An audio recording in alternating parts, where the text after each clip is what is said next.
You're still kind of in math mode, to be honest. All right, so let's talk about modeling free oscillations in a mass spring system. So here we have Hooke's law, right? Hooke's law says the force is proportional to how much I stretched it by some constant, right? And since it's a restoring force, we're going to say that's negative, right? Because the bigger I pushed it out, the more it's going to want to suck it back in. The more I push it in, the more it's going to push it back out. So it's a restoring force, right? It wants to restore it back to its original thing. Newton's second law just says force equals mass times acceleration, right? Just straight through Newton's second law. We're going to use Newton's second law and to model and solve the undamped spring problem.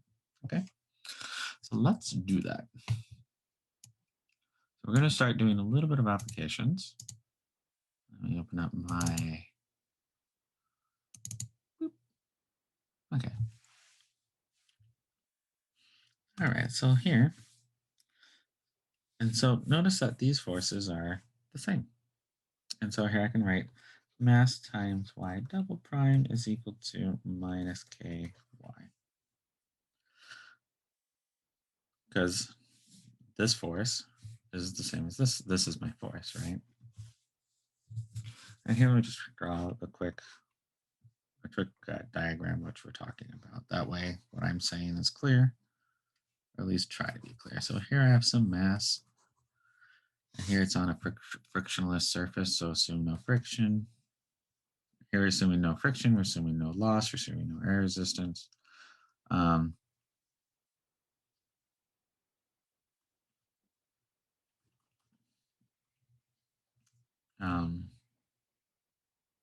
Just reminds me of an awful joke. Have you guys heard about the joke of the farmer and the physicist? You heard this joke before? Let me tell a 5-second awful joke. So a farmer has a problem with his chickens and they're just not laying any eggs. And so the farmer looks up doctors in town, but it's such a small town, the only doctor in town is this old retired physicist. So he says, well, why not? He gives him a call, and then he calls up the physicist. Well, I can take a look at it, no guarantees. And so the physicist comes, and he comes with a bunch of measurements, takes a whole bunch of measurements of all the chickens, right? He says, give me a couple of days, and I'll come back with a solution, right? And so a couple of days later, the farmer calls up the physicist. Like, well, did you find a solution to my problem? It's like, yes, I found a solution to your problem, but it only works for spherical chickens in a vacuum. It's a terrible joke. Anyways, assume everything is clean. So everything's nice. And so here, when I stretch it, I'm going to assume that's positive y. So here, y here at 0. So at resting point, I'm going to say y is equal to 0. So at positive. So when y is 0, I'm at my resting point. When I stretch it, that's going to give me a positive y, which is going to invoke this restoring force, right? And when I push it in, I'm going to get, this will be negative y, which will make this wanting to resume back to this. And so it's going to try to get back to this resting point. But do we know how to solve this? Not quite, but if we did a little bit of manipulation, we could. Plus ky equals 0, and then we just want our y clean. So we have minus k over m y equal to 0. So here, we know how to solve this now. And how do we solve this? Well, we just write the characteristic equation.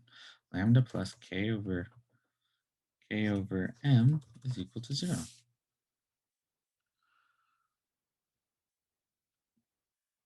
So solving this out, what do we get? We get lambda is equal to plus or minus I square root k over m, right? Because I move this over, I'll have a negative, and then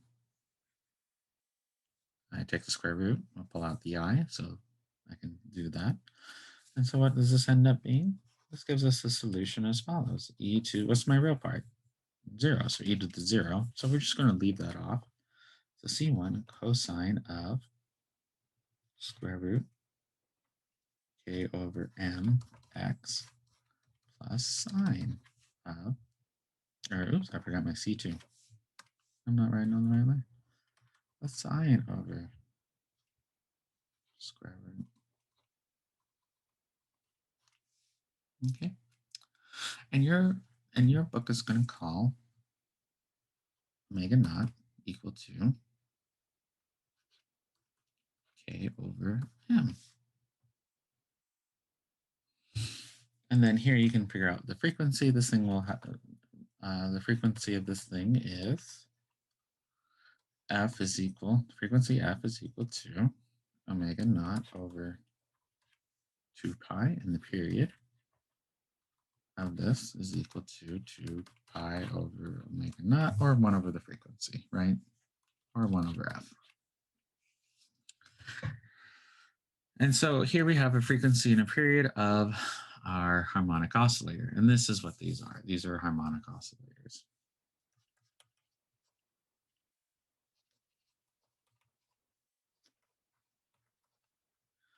I don't have this anywhere in my notes, and I'm not going to spell harmonic oscillator correctly.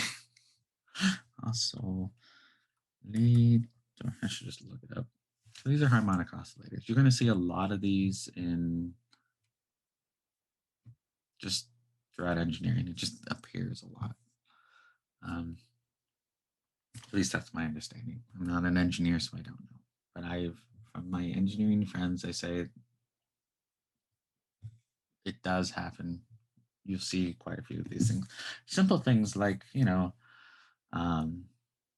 power fluctuations, a harmonic oscillation, tires on your car, or, a bridge as it swings, right? They didn't oscillate that correctly. They put the wrong damping force on it, and then it crashed. Actually, I'll show you that really bad video where they do that. Your book, another way of writing the solution instead of this form is your book will want you to write it sometimes in this form, where it's C cosine of omega t minus some delta, where C is equal to the square root of C1 squared plus C2 squared, and the tangent of delta is equal to C2 over C1. So you can kind of squish it into a single cosine function or sine function.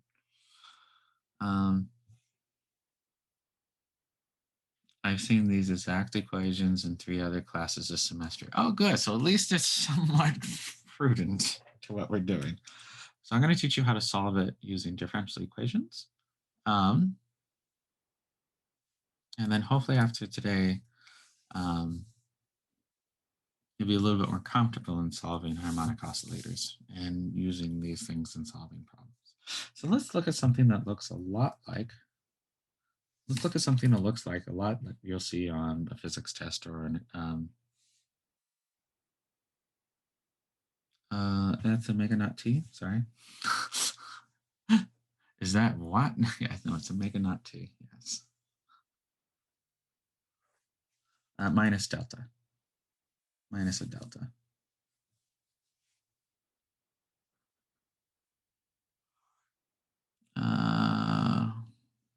Oh, here I solved it for x and I swapped to t. That's just being bad notation on my hand. Here, let's make these t's because it makes sense to talk about time. Okay? Make those t's since it makes sense to make it talk about time. This is C2 over C1.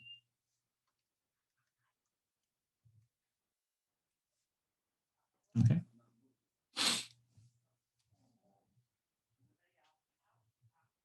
All right.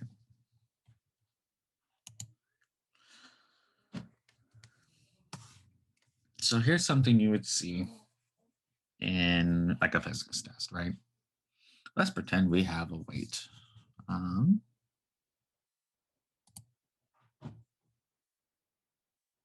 Let's pretend we have some weight. Mass ring. So weight is 89 newtons, which is about 22 pounds. Can we regard, and we'll consider the system undamped. This is verbatim taken from the textbook, and so I kind of wanted you to see how the textbook see if we can differentiate what's going on here. So a max spring system with an iron ball of W, so of this, can be regarded as undamped, and the springs such that it stretches this, which is about this in meters.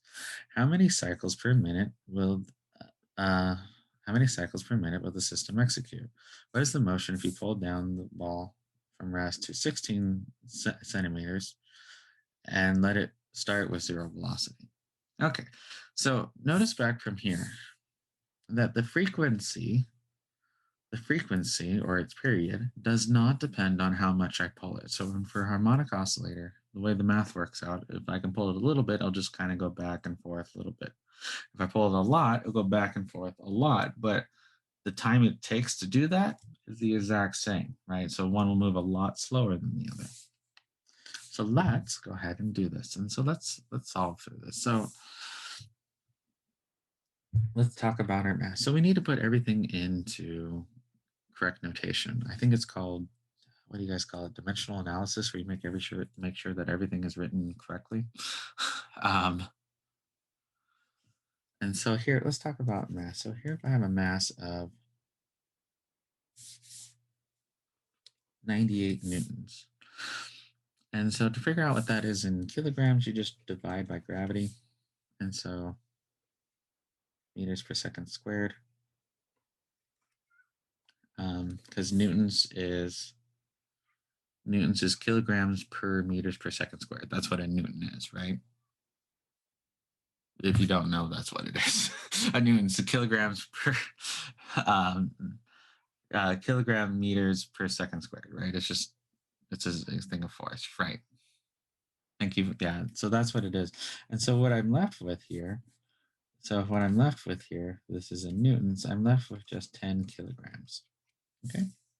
Because we divide out gravity here, and that's this gravity of Earth. So this is the gravitational constant, roughly. Gravity of Earth. All right, so we have 10 kilograms, so that's what it is. All right, so we want to figure out how far, so we have force is equal to minus ky. Now, do I know what my force is? Well, my force here is in newtons, and so we could just leave that, so that'd be 98, because this weight is given in a force unit in some way, right? That's why they use that. So 98 equals to minus k. I don't know what my k is. That's what I'm trying to solve for. K, but I know how much I stretch it if I just leave it. So here, what I'm doing is I have my little mass ball system. Make that a little heavier. And here's where the spring naturally rests at y equal to 0. But by putting this weight on it, I've stretched the spring by 1.9 meters. And I want to figure out what's my spring constant, because my spring constant will tell me how many cycles per minute, or my frequency, right? And so here, I put in 0.19, seeing how we're all using the same units here.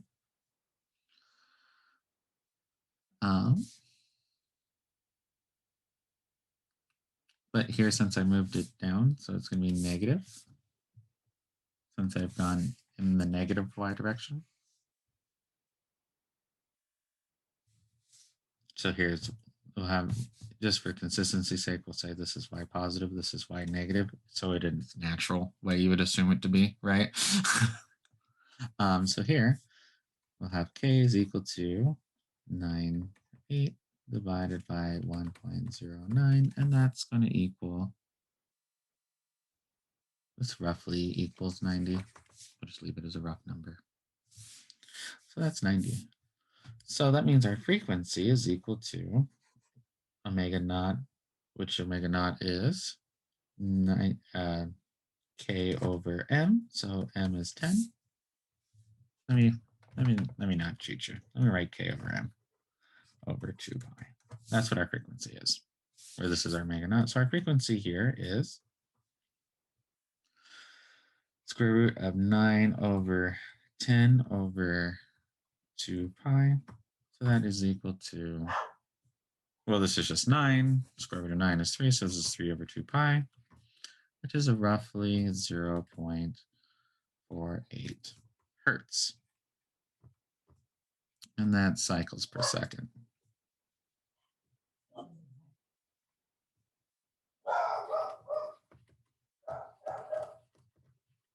Okay.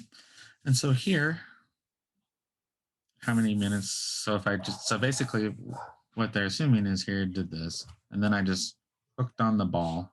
And so it stretched to here, but there's going to be some restoring force. So it's going to pull back. So it's actually going to pass and go back and forth, back and forth. And that's going to happen at 0.48 cycles per second. I guess it has for cycles per minute. Multiply it by 60. I don't have that number in front of me. And I'm going to leave it in seconds. That way I can solve for other things. I should have left me more room. I should have left me more room. All right, so here we have cycles per second, or 60 times that cycles per minute. So now it wants to know what's the motion of a ball pulled down. So here from rest, I'm going to pull an extra 16 centimeters, right? Well, that gives me what? That gives me y of 0 is equal to 0.16. Because 16 centimeters, we want everything to be in the same unit, so meters. And so here we're going to switch this over to meters. And here we're starting it with the initial thing of rest of initial velocity of rest. So here y0, 0. So what was my solution though? Well, my solution is the following. It's y equals c1 from the previous page, cosine of, hold on, k over m. Well, k over m is 3, right? So this is just cosine of 3x plus c2 sine of 3x. And so here, if I plug in 0, let's plug in my initial condition of 0, y of 0 is 0. That's going to force this to be c1 cosine of 0 plus c2 sine of 0. Well, c2 sine of 0, of course, is 0, so that means c1 is 3, or 0. It's not. Hold on. Is it? No, it's 0.16. Sorry, guys. 0.16. That means that c1 is equal to 0.16. Here, c2, so here we'll have y prime of 0 is equal to 0. So here we'll have minus c1 sine of 0 plus c2 cosine of 0. Well, this is 0. That means c2 is equal to 0. Let me finish it here. So y is equal to 0.16 cosine of 3t. Okay, and so here is our function. And so what does this function say? That means when I hold it down that extra little bit, right? I hold it down this extra little bit,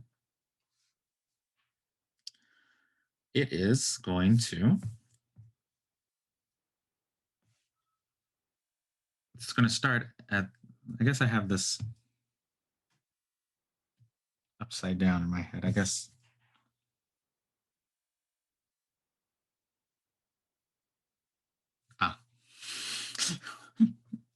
let me do something. This is correct as written, that I'm assuming, but I swapped notations on you. I assumed the more down we went, the more positive it was, right? If I pulled it down, this would be negative, right? And this is negative. Therefore, this is negative, right?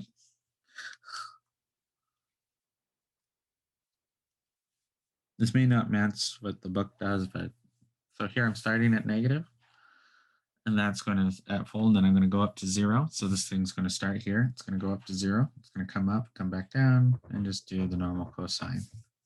Okay. Do we need the 3 in the second equation? No, because yes, we do technically, but it doesn't matter because it zeroes out. So yes, it should be there, but I forgot it. But it zeroes out either way. It ends up being zero both ways. But yes, thank you for reminding me. I'll probably forget again because I've apparently forgotten how to do basic calculus. All right. So here, what have we done? We've used differential equations to solve a mass spring problem. I mean, because how many of you have taken a physics exam that saw something like this and you went, okay, I don't know what I'm doing, right?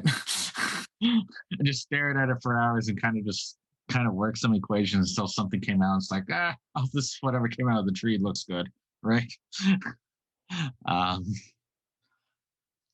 Here, hopefully this will help you understand this. And so here we're using our force to solve for our spring constant. And here we're using differential equations to clearly define and answer what's going to do.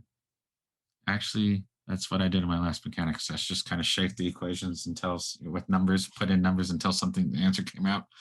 Would have hit the ground. This must be it. I did that too. I won't lie to you. I took physics classes. Yes, the answer is minus cosine 3. We're going to be using it makes sense to use t's in this section. I've been teaching you with x's because your book exclusively teaches you with x's. But since we're working with time now in a mass spring system, it makes sense to use t for time because we're using a one-dimensional harmonic system because it's only moving up or down or left or right. Okay, and y is going to be either the up or down motion or the left or right motion for the remainder of the chapter. All right, so let's complicate it a little bit. We're going to introduce a damping force. And so here we have a damping force. And so here it's kind of like if you have your spring and your mass, but here you introduce, I think what's your book? I forget what your book does. I'm super curious now. I think your book induces just a hydraulic. I think you just. Hi, book.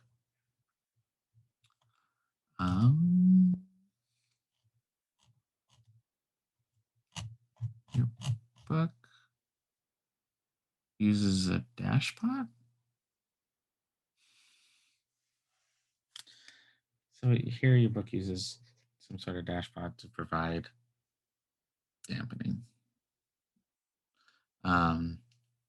There's lots of ways that could be dampening forces. And so dampening forces are based off of the velocity. So the faster the velocity, the stronger the dampening force. And so here we're going to use that. Notice here, C has to be greater than 0. I think I declared K has to be greater than 0. K has to be greater than 0. Let me declare that. If I had K not greater than 0, you could create yourself a space elevator really fast because you just stretch it a little bit, which will give you more stretch, and you can just send stuff off the space, right? Or make a railgun or whoever you want, right? There's no such thing as if the equation is written minus K, there's no such thing as a spring constant, which is negative, right? Doesn't make sense. It means the more you stretch it, the more it gets stretched, right? And more it wants to stretch.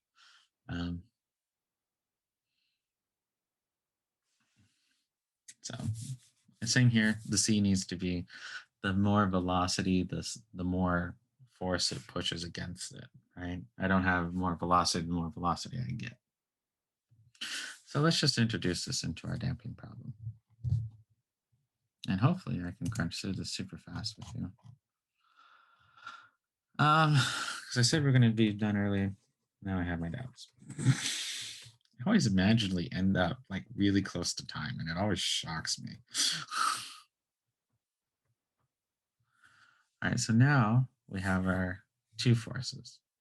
And if we solve for this, we'll get y double prime is equal to, or y double prime plus c over m, y prime plus k over m, y is equal to 0. And so we're going to have a couple characters. So the characteristic equation now is c over m lambda plus k over m. I'm going to set that equal to 0. If we plug this through the quadratic equation, which I did not do, let me quickly do that for you.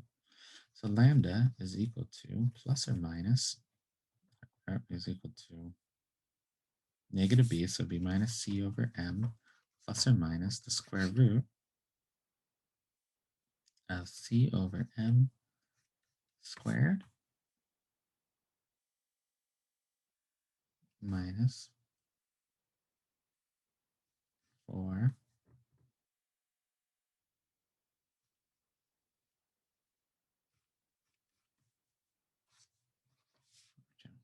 okay. And so notice what happens here will determine our system completely.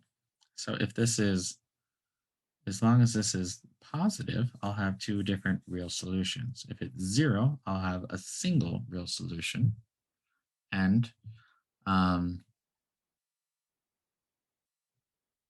if it is negative, I'll have two imaginary solutions, correct? Which are complex conjugates. So what's in here matters.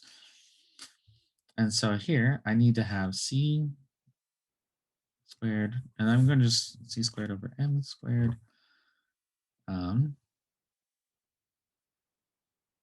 If this is greater than 4k over m, and I'm just going to multiply this m across, and so this becomes c squared. And I'm just going to say, I don't have a good symbol for that. I'm going to say c something over 4k over m. I'm going to multiply the m across, and I'm clearly not defining what my relation is, right? But let's define that relation. So if this happens, I get two real roots, right? I get two real roots. And so we're going to call that overdamping. If this happens, I get two negative roots. I get one real root. And we're going to call that critical damping. And a lot of time in engineering, at least in a lot of applications I can think of, critical damping is kind of optimal. And then here we have complex roots to our equation. Okay.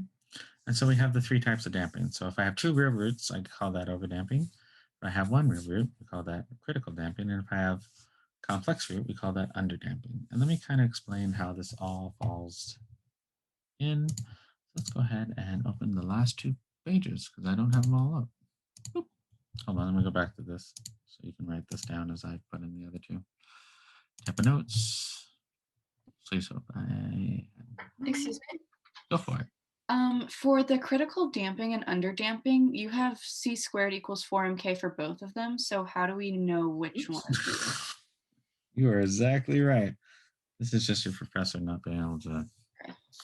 I mean, if the book can make typos, I can, right? Especially when I'm writing this middle of the night. Sorry, guys. Thank you. Thank you for asking that. What section is this, guys? 2.4. Hi. Oh, boy. I meant what section of the book. Thank you for the correct answer.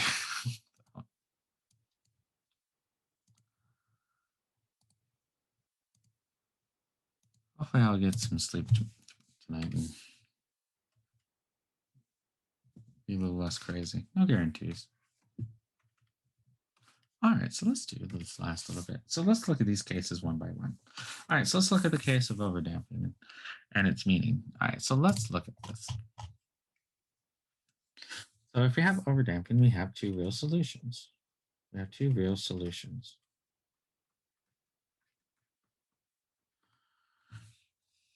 And we'll call this lambda 1, which is less than 0, and lambda 2, which is less than 0. And the reason I can say lambda 1 and lambda 2 are less than 0 is for a very particular reason. You'll have two real solutions, both less than 0. And that's because C is greater than 0 and K is greater than 0. Now, mathematically, am I going to prove that to you? No, we don't have time. But I can definitely say these are, they will be negative. And so here I'll have C lambda 1 e to the t plus e to lambda 2 e to the t.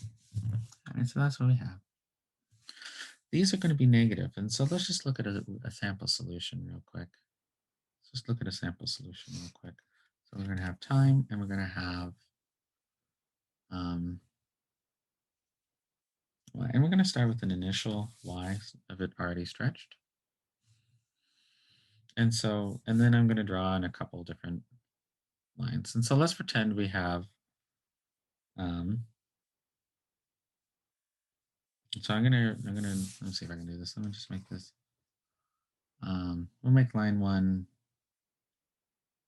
0 velocity, 0 initial velocity. So 0 initial velocity.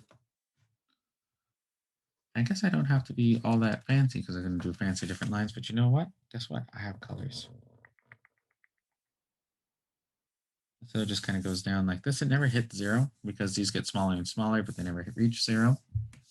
Let's just choose another fun color. Let's make this a positive initial velocity. And so it's going to start up, it's going to come back down, and then it's going to come out. And then here, let's do a negative initial velocity. And let's just do that in dark green, I guess. That should have been a 2. This would be a 3. I'll just write negative. And so here I can push it down and it might end up, but there is a possibility I could push it so hard it'll come back and go down. And so at over damping, what all this means is that means I push it, if I push it up real hard, it will go up for a little bit and then just kind of go back to its resting point, but it never passes the resting point. Same thing if I just have it at 0 velocity. If I stretch it and it's an overdamped system, it's just going to slowly go back to the resting point of 0, right? And if I have a negative velocity, say like if I slam a door, right, it may just slowly go back to its normal position, or I might actually push it past that point a little bit and then it'll come back. Okay. So those are what can happen here. For critical damping again is where c squared is equal to 4mk. I'm only going to get one solution, right? And so I only get one solution. So it's here, it is the solution to that system. The solution should be y is equal to c1 e to the lambda t plus c2 t e to the lambda t. And since lambda 1 will equal lambda 2, so I'm just going to call that lambda. So we get the solution here. So let's look what it does. Let's look what it does roughly. I'm going to use the same thing up here. So this is for, and we'll use it again here.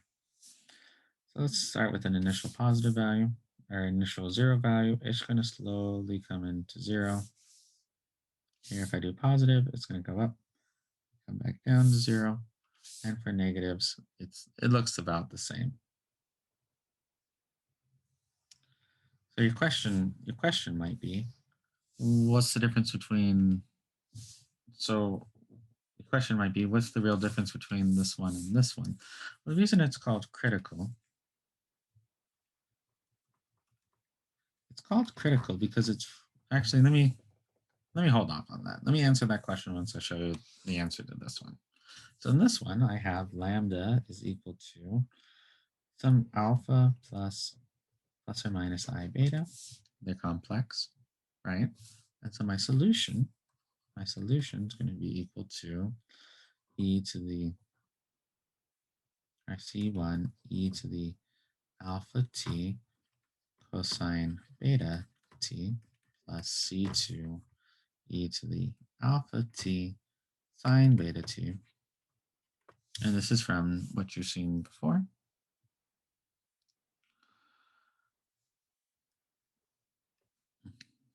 alpha here is negative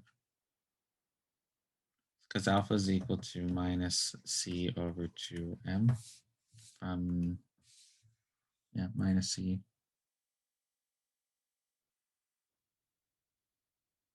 over 2m. Yeah, this 2 goes up in here. So this is negative because c is positive. Your mass is positive.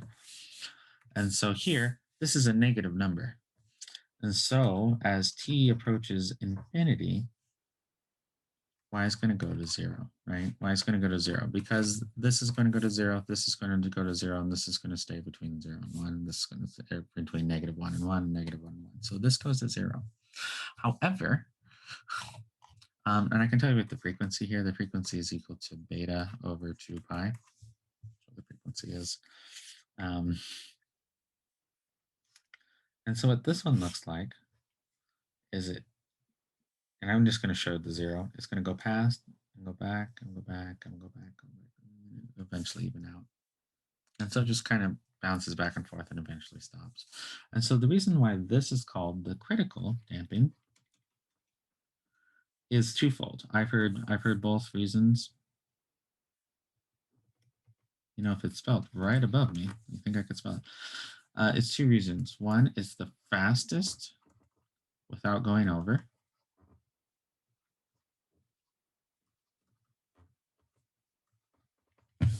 So if I wanted if I had a door open and I have a spring on the door, but I want to dampen that spring on the door that it shuts the fastest without slamming the door or pushing no pressure on the door frame, this is the fastest, right? So I want to reduce the damping to the point that it'll close as fast as possible, but it won't slam past it, or there's no force past it. It's also critical because any less damping, if my damping was any less, I would be in the underdamped phase, and that means I go beneath it. So it's not only is it the fastest to reach the 0 point, but it never goes past it. So it's at the critical point. So anything less, you'll hit the thing, and anything more, you're being less efficient. So that's why it's called the critical damping solution. So if I was designing a door, I would design it, and I knew the door was just left open, and then I want to put a spring on it to pull it shut. And so I put a dampening on a door that's critically damped, and so I can solve for it. Depending on what spring I buy, I can solve it so the door shuts without slamming. Now, do most doors, you've seen the real fancy doors, do most doors shut real nice and evenly? No, they're a little bit more complicated, and they do over damping on purpose because some people kind of scoot a door and you don't want it to slam. So that's the point of critical damping. So let's just finish our last little problem.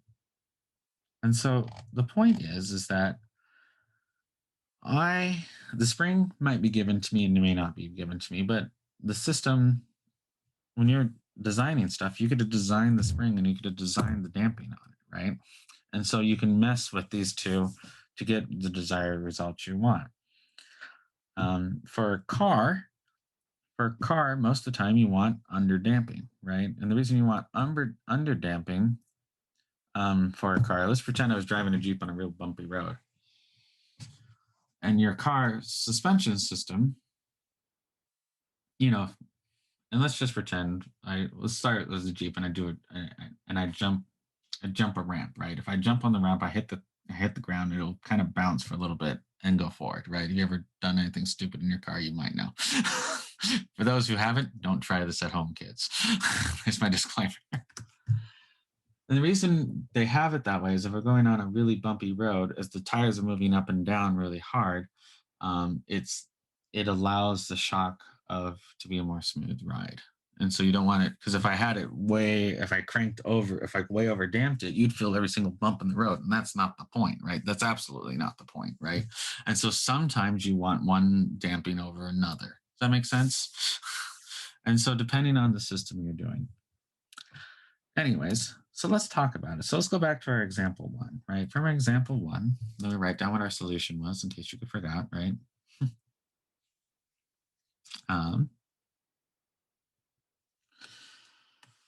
And let's do it this way. So from example 1, so our original from example 1, this is what it looked like. Just how we had, this was our spring constant, this was our mass. So we're going to introduce, so now we're going to do damping, right? Now I'm going to damp it with this much, and this much, and we're going to do the same thing before. We're going to stretch it 0.6. I'm going to do it minus 0.6, just to be consistent with what we did before. And 0. Because your book is saying the more down it is, the more positive y it is, and that it's just fine. It's fine as long as you're consistent, right? Because the string is more stretched. So let's go ahead and do that. So here, let's look at it with 1. And here we have 10 y double prime plus, here I have 100 y prime equals 90 y. So if I just plug in our system this way, but here if I divide out the 10, here I'll get plus 10 y plus 90. That should be a plus. Sorry about that. And on the right layer, so I have the option. Hi. Of course. I hate when I write on the wrong layer. I'd lose the option of erasing. Why? So here, if I divide out, I get this. And so let's solve this real quick. All right, so how do we do this? Step 1, we solve. So we just write out our characteristic equation. So it'll be lambda squared plus 10 lambda plus 9 equal to 0. That will give me lambda is equal to minus 1, lambda 1 equal to minus 1, and lambda 2 equal to minus 9. I mean, you can, and for this one, you can factor. It's x plus 1 and x plus 9. So you can factor that one. You don't even need a calculator. Step 2, we write out our general solution, which is c or y equals c1 e to the minus 9t minus c2, or plus c2 e to the minus t, because we're working in time now, because it makes sense for this to be in time.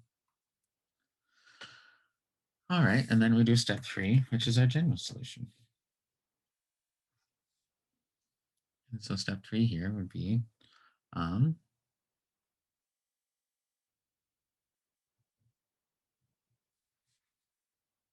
so here I'm going to just kind of cheat you to the answer. So it'd be minus 0.16 because I plug in 0.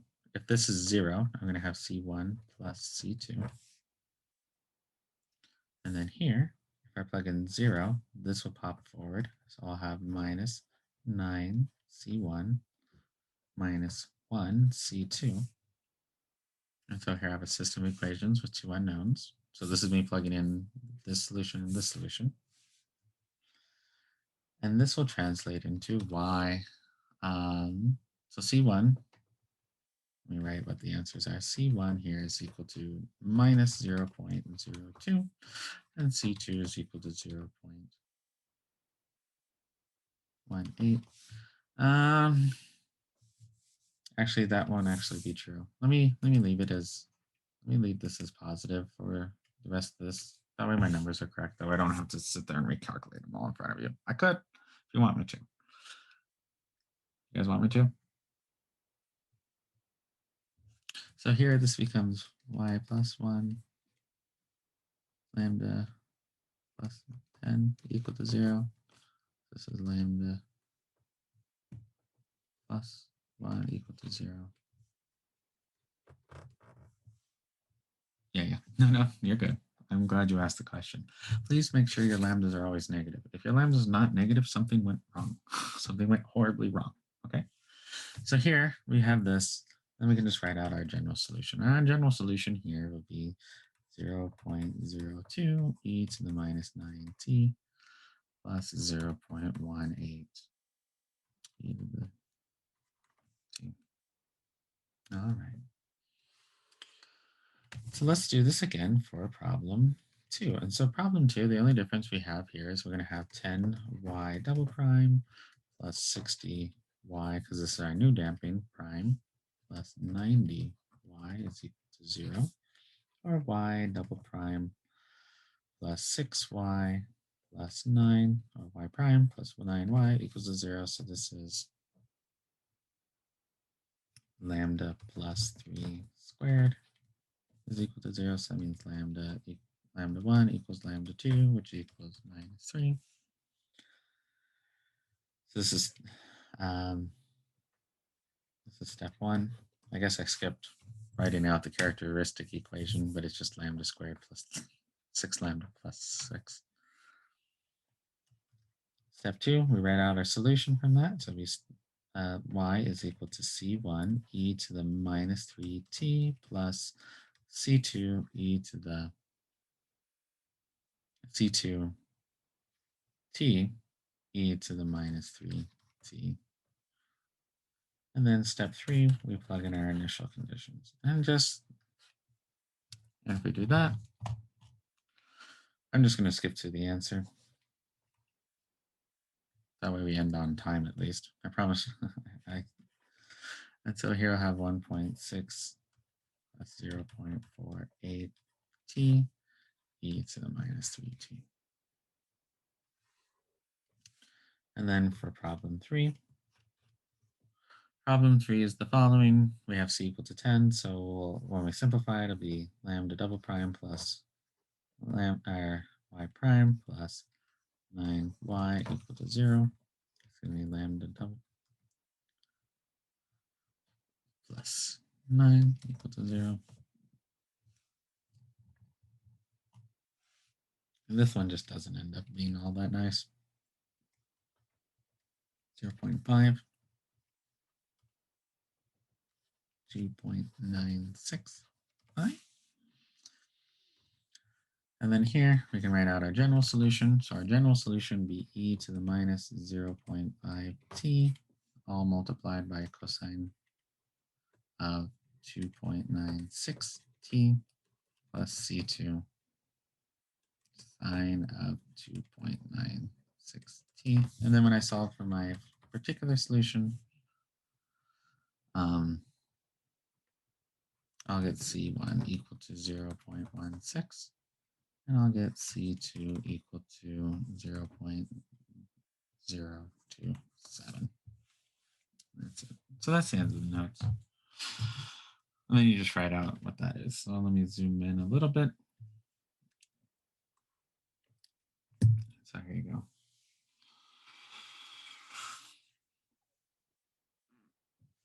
So here we've just taken everything that we've done. Hold on. Oh, that's a t. So it's 0.16 times 0.48 t. Sorry about that.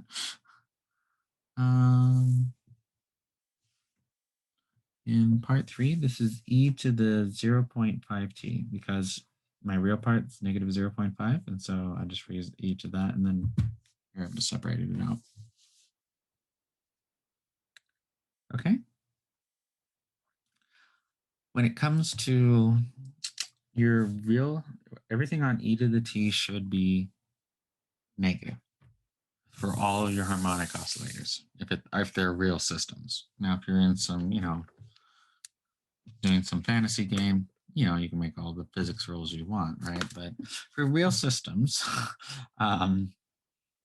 whatever's on e to the t for any of these solutions is a negative if it's for a real harmonic oscillator. If it's not, you did something wrong.